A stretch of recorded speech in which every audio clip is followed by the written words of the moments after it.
Kevin, what's the proper term? Is it conflu or concrud? I have my own term for it in the 3 weeks after Anime North.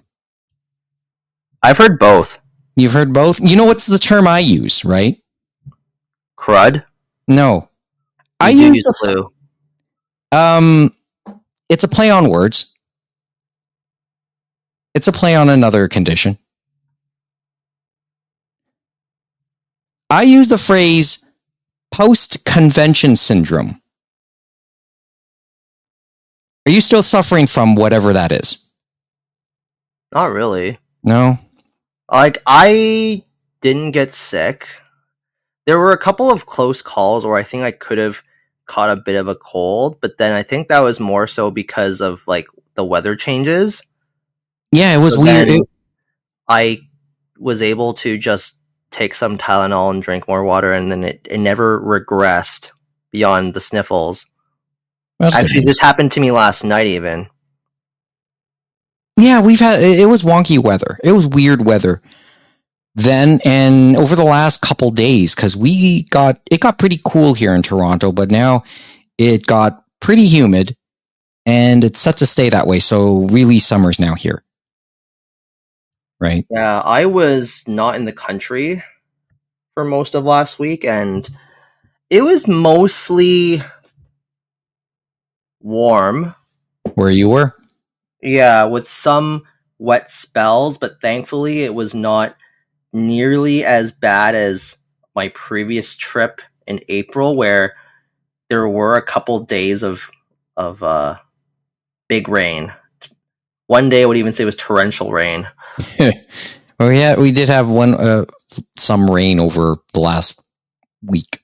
I forgot exactly when. It's all a blur. To the point where my flight got pushed back a day. Oh. Okay. That's how bad it was that day. Even more interesting. Well, Mo, you never had to go to Anime North. Anything you would like to say?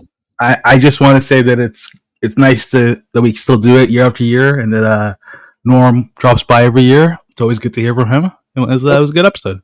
Okay, so first of all, once again, thanks for doing the work all of a sudden with the business cards. That was pretty cool.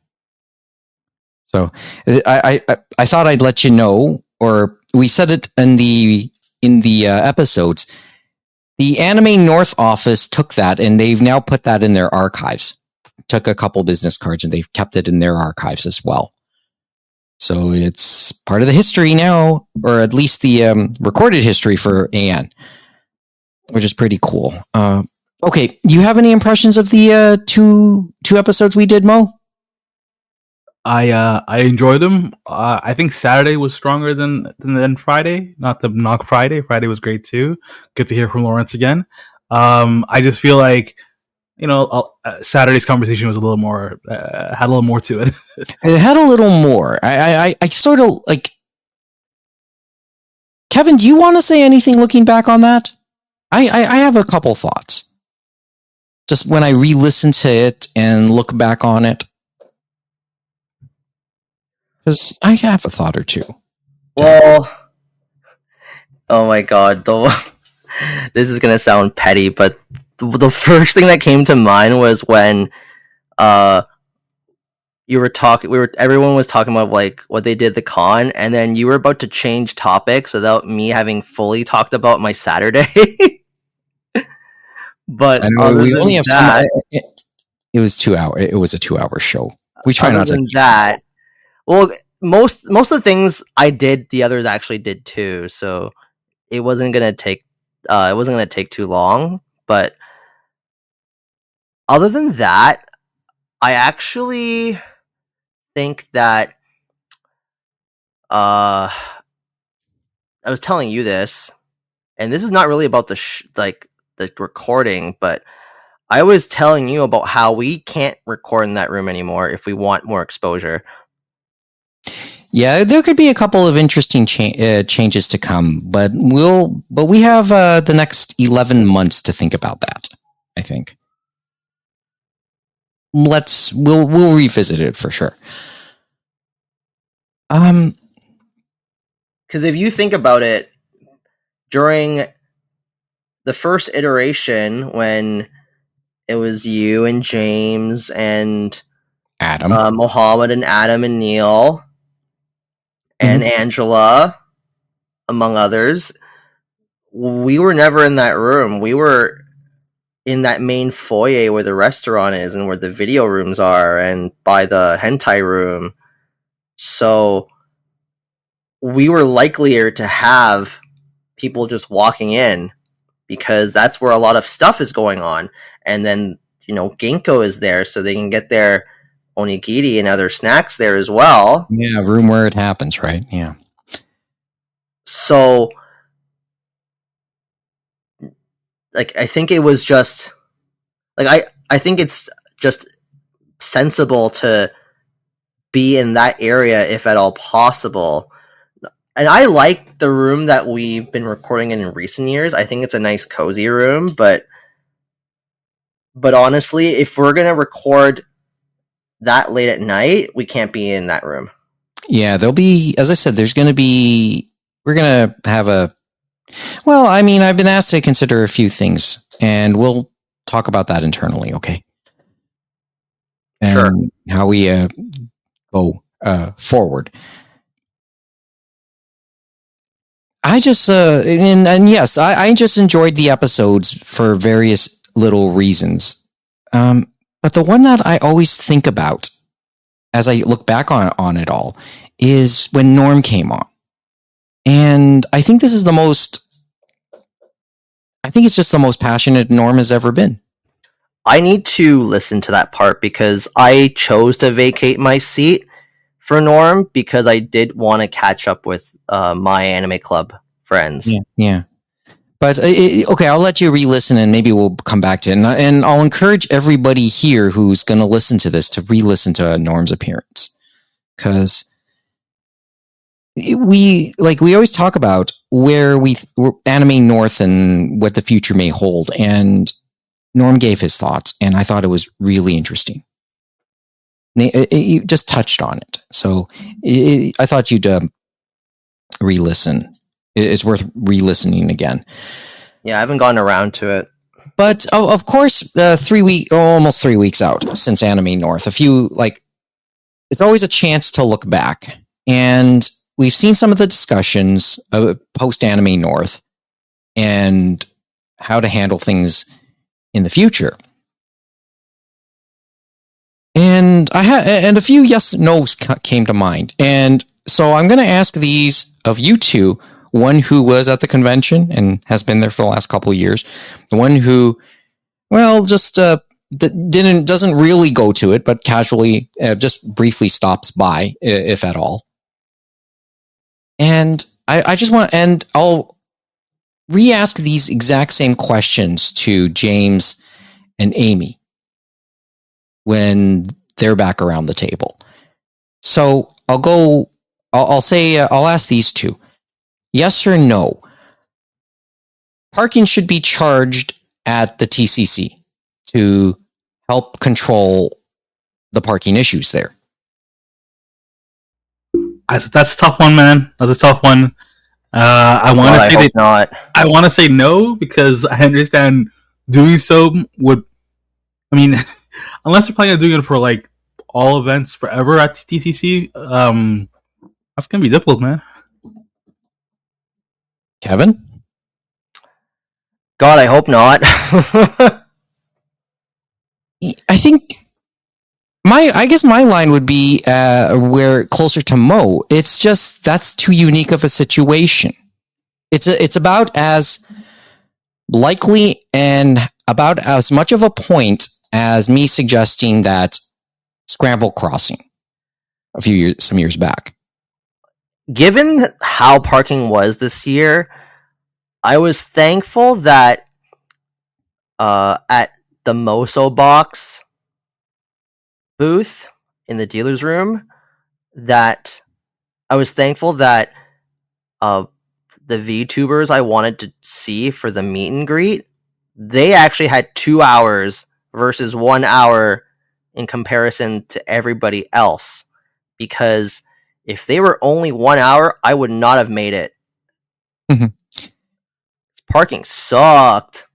Yeah, it's just, and then I'll say that, and then I'll once again encourage people to re-listen to the part where Norm came on last episode. I had friends that went early in the morning, and I don't like to go early in the morning just because I'm not a morning person, but this year made me realize I probably should just suck it up and go early now to avoid all of this. I was very lucky with my parking spot because I think I did one circle and then I happened to be behind Harvey's and a spot magically appeared. Luck's a good skill to have. I always say that. It sure can be. Oh. And then it was funny because another spot 2 spaces away opened up immediately after, and that actually took about 1 minute before a person finally claimed it, and then I actually had a nice chat with the guy afterwards about that. No high fives? No high five, but basically we were just like did you at least we were basically like not really patting each other on the back, but we were basically saying like, damn, like that was we got so lucky. Well, I figured you would at least congratulate each other in some form. Yeah, we basically did. Okay, so yeah, the parking will be a big talk for a little while, and I get the feeling it'll be there for, no, don't expect a solution next year. At least I'm not holding my breath. Or the year after. It's interesting because, did we hit capacity again? I don't think we did. 36. 36.5, I think, was the number. At least that was mentioned. It doesn't seem that much different from last year. So well, do we have the numbers? I don't think we really know the numbers, though. So it makes me wonder, why does it feel worse? Well, it's not as spread out. Remember, Sheridan wasn't in play. Not that it matters. I don't think that really plays into it. But not enough for it to really matter. Although I guess you can't say it's a non-factor because now that there's nothing there, because some people would have parked there. Oh yeah, if they were staying there, or there was maybe some staff parking there for people that run events there. Mm-hmm. So there's that. Okay, I get it. It's strange because I drove. As I said, I drive past the area most days, and then some days I actually like last Saturday, not this past Saturday, but a week after Anime North, I actually on my way to work decide to drive through the TCC and walk and drive through the parking lot. It's actually not a bad parking lot to drive through when it's empty. Huh? Sorry? It's actually not a bad parking lot to drive through when it's empty. Isn't it? It's like so big and open. It's so much space. I feel like if you're learning to drive or something, it'd be an awesome spot. Oh yeah. If you want to practice, yes. Even when there's actually something going on there, and there were at least 2 things going on. One in the north building, one in the south building, and I think one of them was related to Shoppers Drug Mart. Although I'd be hard pressed to remember exactly what now. Okay, second question. And this was actually posed by someone who I know listens to this show. So shout out to Kevin D. Yes or no? Should Anime North have happened in 2022? In that July?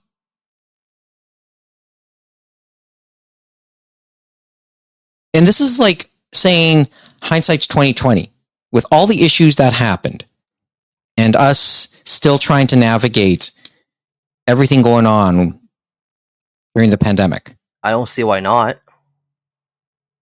And I mean, I should have read some of those responses again, so I can bring a few thoughts. It's just with all the lineups and the masking policies, etc., etc., etc. Like, obviously, you were there, Kevin. James wasn't. Mo wasn't. Amy was. Obviously, I was. But it's just you have a thought, Mo, or really it's irrelevant to you because you weren't there. I will. Yeah, no. Okay. The thing was, I think it. When I look back on it, I know those lineups hurt the one panel I had, and more to come on that over the next 11 months. But I should have given it a little more thought before I asked this question to you guys. So can I reserve it for when I bring it back to James and Amy next time? Yeah, absolutely. Okay. Oh, and this kind of sticks out, and maybe this will, and I know we'll talk about this again in the future. But one thing that always impresses me about coming to Anime North, and makes me a little envious, or makes me say, "Oh, I wish I had this mentality when I was younger," is there's an amazing amount of entrepreneurial spirit by a lot of fandom, whether it's in the vendors' room, or the cosplayers, or the photographers, and content creators. They're the way they try to do these things. It just makes me a little envious in some ways. So I always come away real. As much as I like to make fun of it, I sound like I'm making fun of it. There's a degree of envy there, and a lot of respect for them. And wonders, how that would have affected our generation of fandom, even 20 years ago. But maybe I'll leave. That's just a random thought. Oh, and I did speak to an old friend over the last day or so. Our regular listener, Squirrely, spoke with her. And maybe we'll get to a little bit, but she and her husband, we had a nice long conversation, and she kept telling me about little spots now in Toronto that have popped up over the years that are worth going to. That fans can do little things, There, ever heard the term blind box stores or Ichiban Kujis? Yes, I have. Yeah, those seem to be have become more and more type things. Obviously, claw machine places, all these other stuff. But in the course of talking with them, and she pointed out a whole bunch of things, a whole bunch of places, too numerous to name right now. But she also reminded me of one thing about fandom and the media mix and merchandising when it comes to anime and manga. And it's in some ways where it's become cyclical, and we've kind of come back to where we started, where at least overseas fandom was maybe in the late 90s. In that we knew of these titles, but we couldn't consume them. We couldn't have a legitimate way to consume them. The DVDs weren't there. The manga weren't there in the 90s. So what did we have to fall back on, to purchase, to buy, to have as memorabilia of our fandom? Just the little trinkets, the keychains, the pins, maybe the stickers, little iron-ons, figures to some degree. And in many ways, we're back there again. It's just that back in the 90s and early aughts, you just scrounged for anything, even if it had turned out bootleg. The big difference now between then and now is that we're more fandom now is just trying to sort through the junk, looking at what's real and what isn't in terms of the memorabilia, or looking for more hidden treasures instead of just digging for hidden treasures, as opposed to just digging for anything. So she made me think about how the media mix, how the merchandising has changed. And somewhere in between all of this, the actual core products, the actual original products came and went as being part of a real part of the merchandise, or it still is. It still figures, but I just thought it was a really interesting conversation, and maybe my head is just still trying to process it right now. But I just thought I'd put that out there, and maybe at a point we'll be able to elaborate. And it's just more interesting that there's just been more collaborations. Yes, there was the Walkdonald's thing that happened a few months ago. If you are in the Toronto area, or if you, chances are even outside of here, and because I know the Alley Bubble Tea shop isn't just a Toronto thing. It tends to be in more than a few different places, and I think they've done a Jujutsu Kaisen promotion, and they're presently in the midst of like a third phase of a Spy Family promotion. Yeah, it's for the Spy Family Code White movie. Yeah.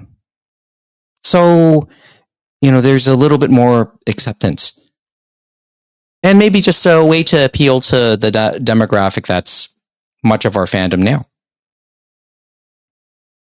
But just a thought, and let me take a look at what a lot of what those two told me about, and I'll get back to you. So, okay, so I'm trying to make up for my assignment, Mo, and I finally watched the live action City Hunter movie. That's been on Netflix. I know I'm going to get at best a C, if not a failing grade, for my own assignment. No, that's good. That's good. I was going to say, if this was a regular episode and there was like sound effects, we could have like fireworks go off, but it's all good.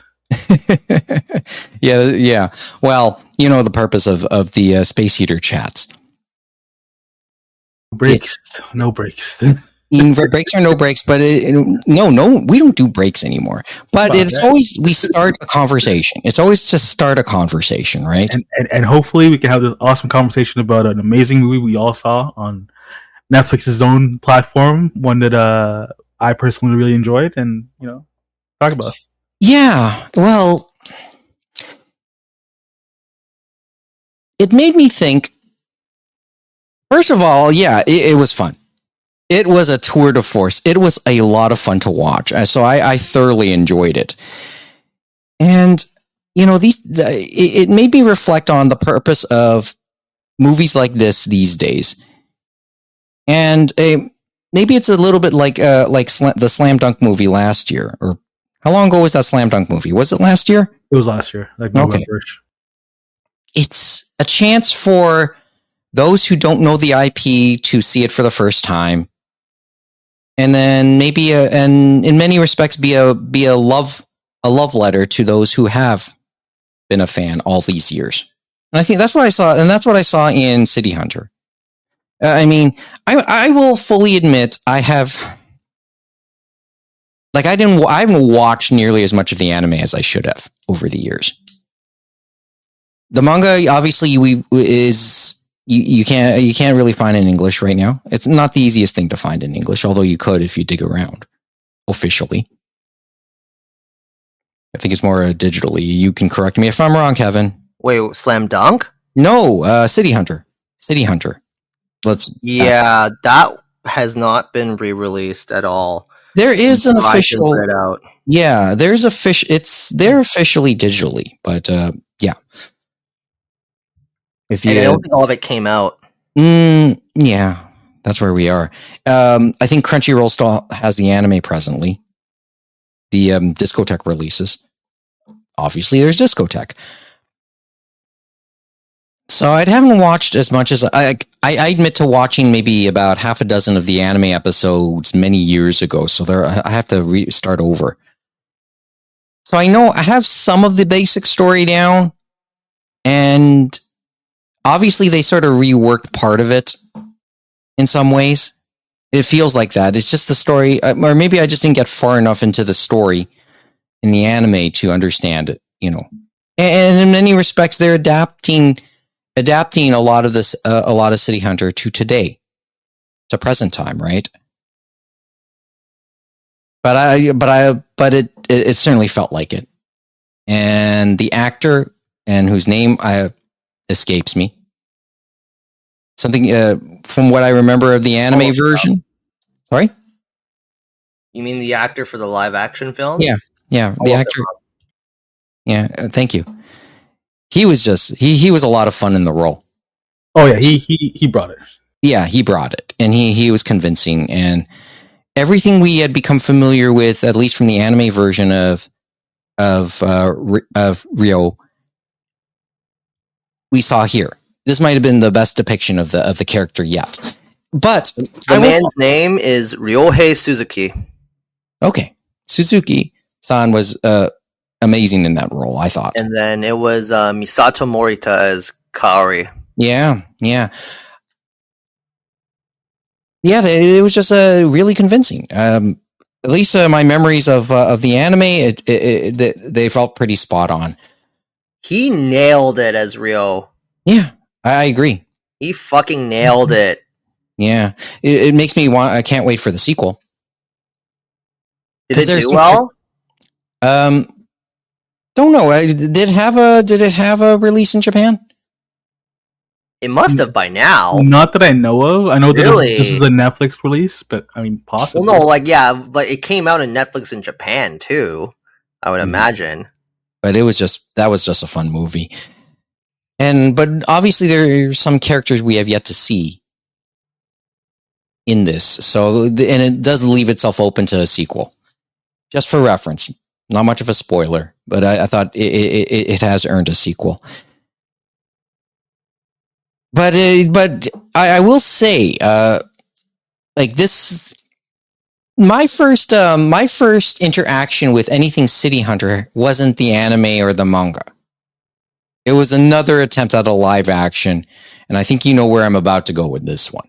Oh yeah, the Jackie Chan Chinese versions that were loosely based off of City Hunter, right? Loosely is the word, although it had many of the same basic characters, Kaori, Psycho. Just basically, those were the only characters that I would have recognized now. It's interesting, Mike, because I'm kind of similar in that my first exposure to City Hunter, like in terms of actually consuming any of the media, wasn't City Hunter itself, but Angel Heart, the spin-off. Yeah, the spin-off reality version of City Hunter. So in some ways, yeah. So here's where we are, and for what it's worth, the Jackie Chan City Hunter was fun, but it wasn't. It was because of Jackie Chan. It was a Jackie Chan movie. Let's just be honest. And the woman who played Kaori in that was Joy Wong, who at the time was, and this was like in the 90s. This came out in the 90s. She was one of the top Hong Kong actresses at the time, right? And this was like in her later.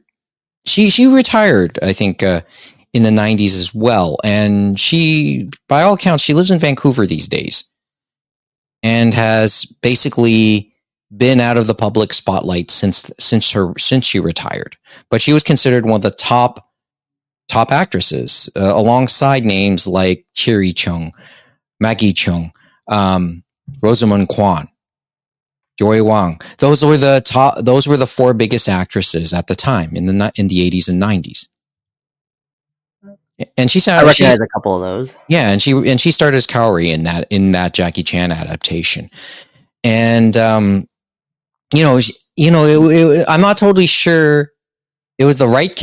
I was about to say it's a miscast, but then again, maybe Jackie Chan is a miscast too for Ryo in its own way, because obviously Kaori's more of a tomboy, and Joy Wong was one of the it girls.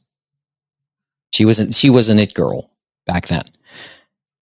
But it had its really fun moments, especially that Street Fighter scene, if you've ever seen it. And Jackie Chan ends up cross-dressing as Chun-Li in the climax of that scene.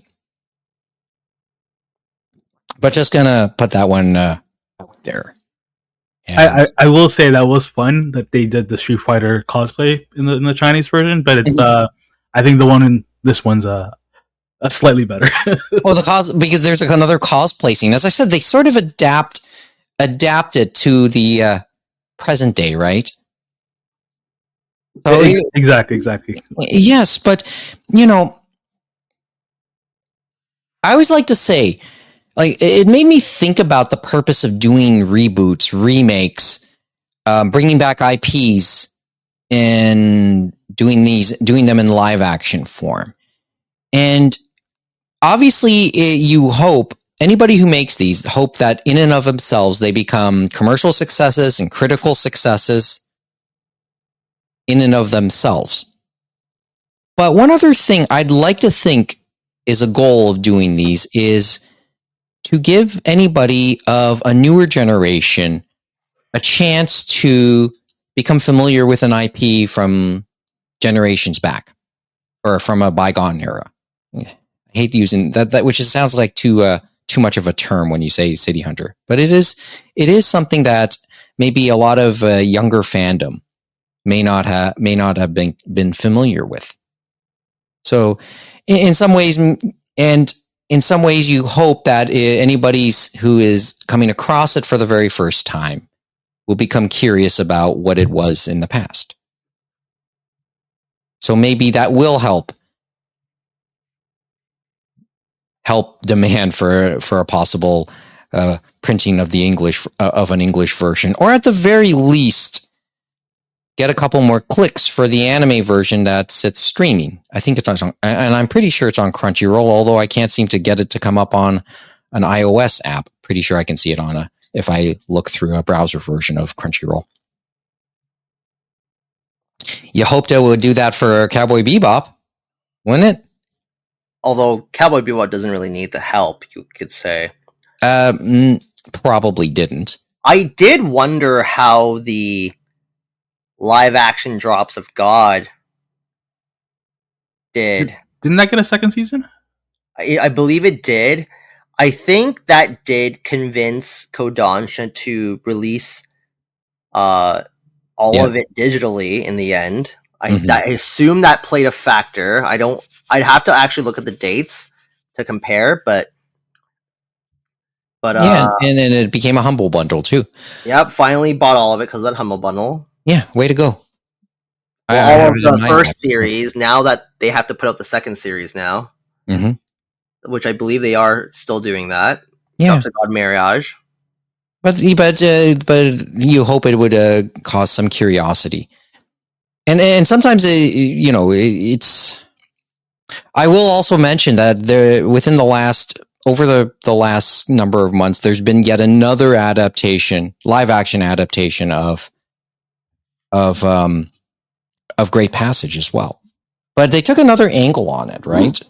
And now I have to sort of look this up.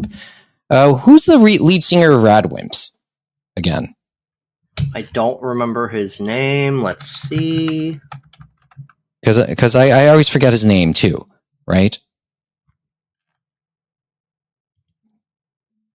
So,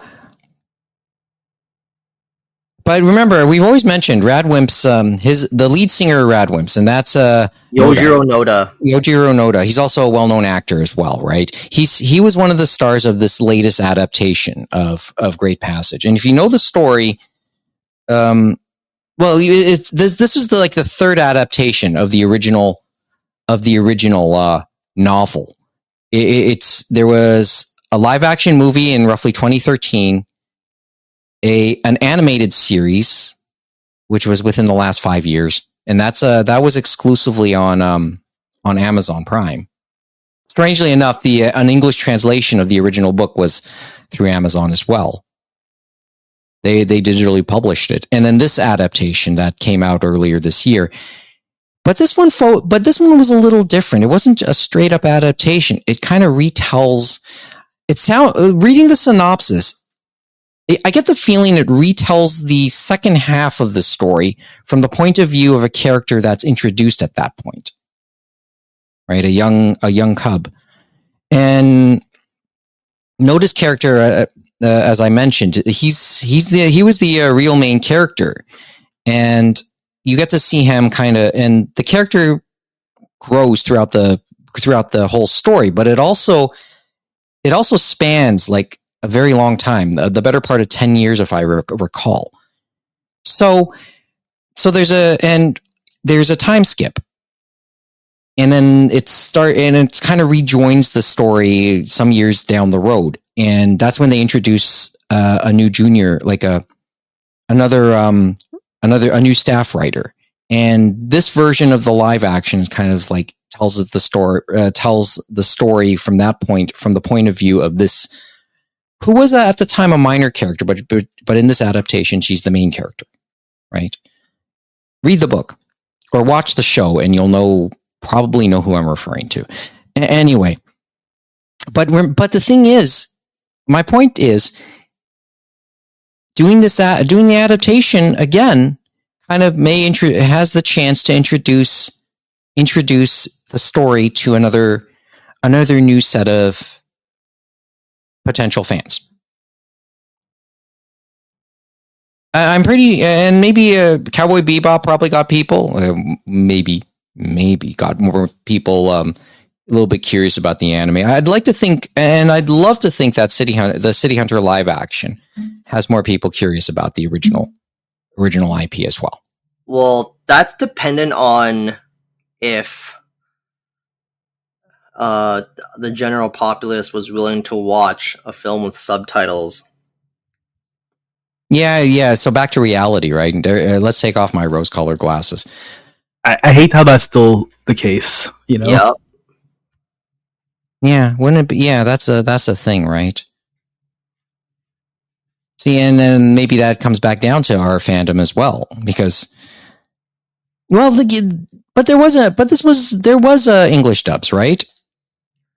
Like this was dubbed into other languages, but they're usually not as good. They really aren't most of the time. So, like, you can just tell that it doesn't feel as natural. Well, yes, because the actors ultimately have to play off of another actor, right? This is part of the dilemma about dubbing a live action into another language, is it not? Especially because they probably don't have the time to do like proper direction like you'll see with anime dubs nowadays. Well, I was about to say proper research too. Right? And this, as I said, there's another layer to consider, right? You have to you're looking at the original actor in that role. And you have to and I'm pretty sure there's something to consider with that, right? With Suzuki-san and the way he approached the role for whoever will dub his character in another language. But just a thought, right? But, as I said, this is an easy recommendation for all of us, and it's just, you don't have to be really familiar with the City Hunter world to get into it, and I think that's the beauty of this movie, and probably I think the mark of how any adaptation should be approached, right? I think we said this about Slam Dunk last year too. I haven't seen it, but I did. It's Would you say that, right? I'm enjoying the simplicity of the storyline in regards to how easily accessible it is to everyone. Which title are you referring to? Both. I mean, both cases, right? I think the correct answer is yes. Yeah. It's just anybody who's not familiar could get into it really fast. I got into I read up a little bit more, and I some basic synopsis and character backgrounds afterwards, and I just got to thinking, whoa, this will be interesting if it should ever come out. But you kind of got hints of it as well throughout the movie. That there's a past to Ryo that will be really interesting to see depicted, right? For sure, because he's that good. Yeah. He's like some pervy loon, but He has an interesting past. You know that he has the skills, and there's a story behind how he became such a good shooter. Or yeah, how he gained all those skills, right?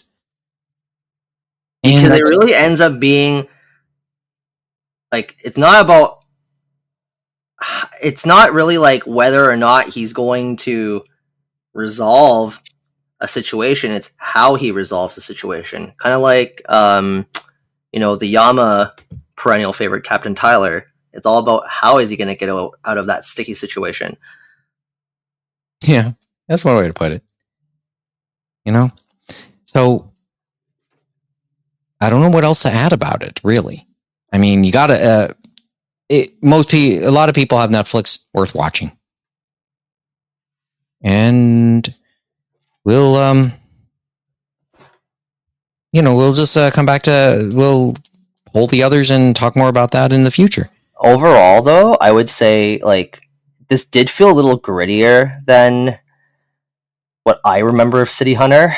I do think it was a nice change of pace, like because you still had the funny moments and everything, but it did have a more serious tone to it. I felt because really.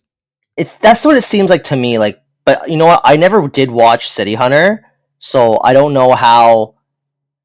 It always seemed to me City Hunter had a more lighthearted. You're probably right. Feel to it. You're probably right. I think that's just they probably want to focus a little bit more on that because maybe that's what's demanded. Because you have your segments because that's who he is, right? Mm-hmm. You can't have Ryo Sayaba without him being a pervert at the same time. But it did give me more of an Angel Heart vibe because Angel Heart always felt more somber gritty and moody because the whole premise of Angel Heart is that Kaori's dead. Yeah, and it must be and just to be clear, it's kind of set in a parallel universe. Exactly. So don't consider it canon. Consider it a Kelvin, more like it. For sure. But I thought this was great. Like it just the whole ambiance of the film, like the way it was like well shot, like it really.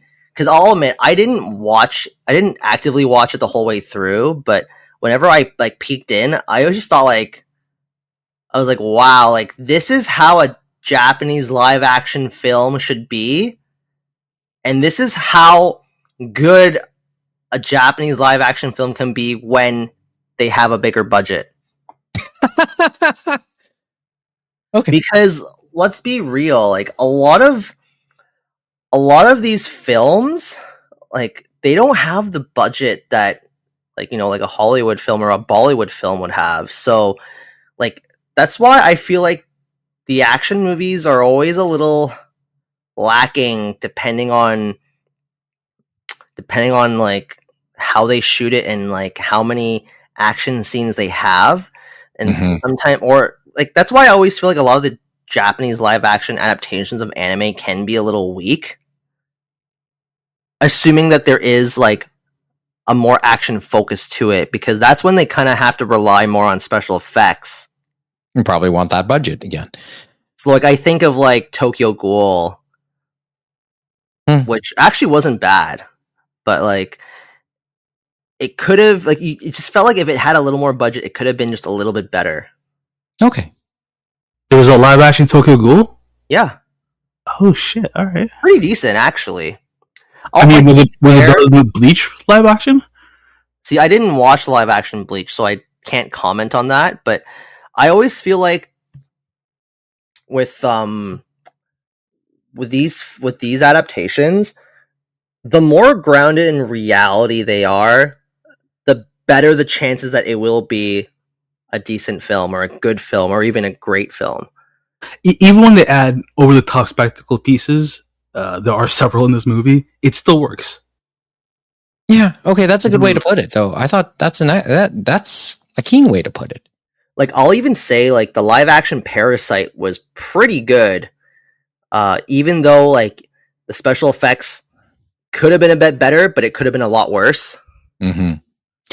So I think you're going. So if you're going this way, I think the upshot, or what I'm getting from it, is if this is set in a a grounded, a plausible, real world, lean into that. Don't try and sugarcoat that. That's what I'm getting out of that, though, right? It's fanciful in some. Like City Hunter was fanciful in some ways, but it's a plausible world. Yeah, it's grounded in reality. Mm-hmm. There's no magical powers. There's no demons from another realm. Yeah, there's no outer space type thing. They don't get transported to another world. Yeah, no fantasy world. This is an isekai, basically. Yeah. Well, I mean, One Piece has proven pretty good, but it's another thing altogether. It's in another world in many respects. They gotta hurry up with that. Well, they have to figure out Jamie Lee Curtis's role in the next season. Oh, did she actually get in? No, I don't know yet. It's still unknown, but you know what? We're saying it here now. She did get in. She probably agrees. She probably really hopes so. Because she'd have to be Kureha, Dr. Kureha. That's how I would see it. Nah, man, make her Nico, man. She could do Robin. Okay, let's be real now. No, it's really how they're gonna handle Chopper. That's gonna be the biggest concern. Anyway, but yeah, well, I mean, we can talk about. Well, let's see how they can translate it in the West now. We just know that that it's possible, but the talk of adaptations, and I know there's a Sexy Tanaka-san story that has come out. There's been an update to that, but I want to at least, huh? Oh, really? Yeah. The network there has released a report about how it was handled. I know you can look that up. I do want to take a longer read of that, and then. Like that's a story that's been an ongoing story for the last 6 months or so. So let's just leave that for now. Okay. Anyway, we've said I think as much as we could about City Hunter for now.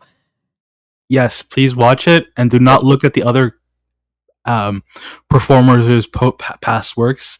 This is the only things they've ever done, and it's amazing. Which performer are we talking about?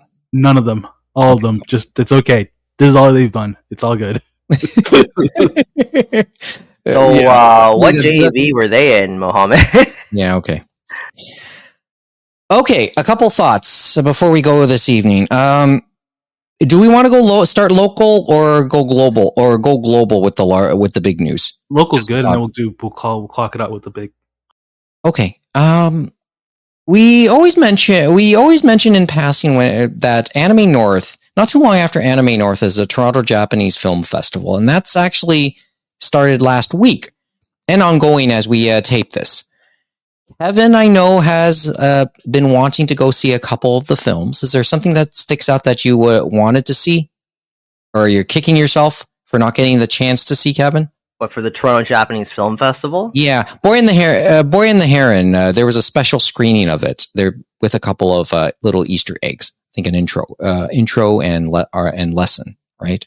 So they label it as the special edition, and so it included an intro from Joe Hisaishi, who has composed many of Studio Ghibli's films, and there was also a drawing session with animation director Takeshi Honda.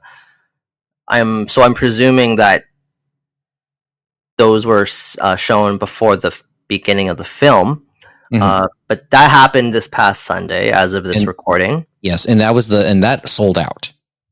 Oh, it did, eh? Yeah, it sold out. The other film I really wanted to see, but I couldn't because I wasn't in the country, was Don't Call It Mystery, which is based off of the manga that Seven Seas is putting out, and it is by Yumi Tamura, who is most known for Basara, which is an older shoujo manga from a good 20 years ago at this point in English.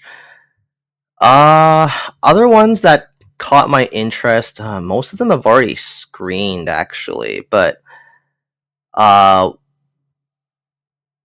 would have wanted to watch Matched as well by Eiji Uchida, because that one looks like that one looks like the poster looks pretty intense for that one. Yeah. Yeah, it's a suspense. There you go. There is another anime film that's going to be screening this coming Sunday, and it's The Klutzy Witch. Because they usually will screen one anime film that is geared towards children. They tend to do that every year. There's also a couple world premieres. Sunday was the world premiere of a movie called Kanasando, which is actually set in Okinawa, essentially. That's I know that I saw a trailer for that. And what else? Well, I mean, I'm looking through this, and that's the only one that stuck out to me actually at this point.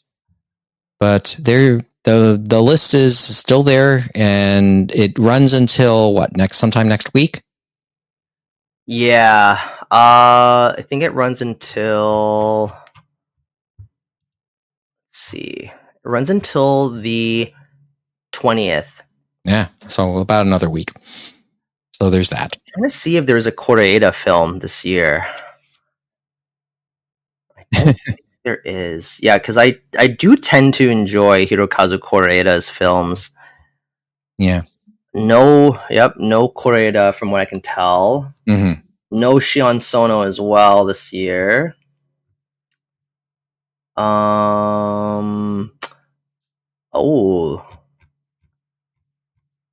Egoist looks like an interesting film. Okay. Which is it talks about a gay couple who where one of them apparently has to secretly work as an escort to provide for himself and his mom. Yikes. Anyway, that's ongoing, as he said, until the 20th. We hardly mentioned this. That one's 9:15 p.m., so that's definitely going to be like a. Oh, I can't go to it. Damn. Time is always of the essence, dude. So that's until that goes until next week. And then before we go, I know we'll get a chance to probably talk about this more extensively because there's going to be a lot to say when I make more sense of it. Do you want to save a word for Studio Gainax, who declared bankruptcy last week? Do we want to say something about them right now? They reaped what they sowed, based on what I've seen. Ouch. I mean, maybe wait for the others. Wait for the others. I think my line is, you mean they were still around? That's my reaction, right? I mean, I thought they were gone long ago. Because they hadn't really done much of anything since Penny and Stocking. Yeah, that's really what it came down to. Like when I came back, obviously another studio took in Eva. Yeah, Ano and Kara just took Eva with them. And so I just thought Gainax was already gone, and so I was a little surprised to hear this. Apparently, Ano owns the Gainax trademark now. Well, that was part of the terms of bankruptcy, I guess.